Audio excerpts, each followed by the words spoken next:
Hello beautiful people, let's make this delicious plantain porridge. This is so good. I used half-ripe plantain for this recipe. In a dry pan on heat, I added in palm oil. I didn't allow it bleach, I just allowed it sizzling, and I brought in some chopped onions and we'll stir this for about a minute to release its flavors into the oil. Here comes some chopped peppers. Always add as much peppers as you can bear.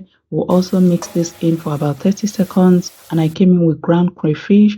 We'll also mix this in. The more you fry this, the more you intensify the flavors. I also brought in seasoning. We'll break this up and mix this in. What we're doing here is building lots of amazing flavors to this plantain porridge, and I brought in salt, and we'll also mix this in. We'll keep stir frying this. Please keep an eye on it so that it doesn't burn. And I added in water. Mine was at the same level with the plantains.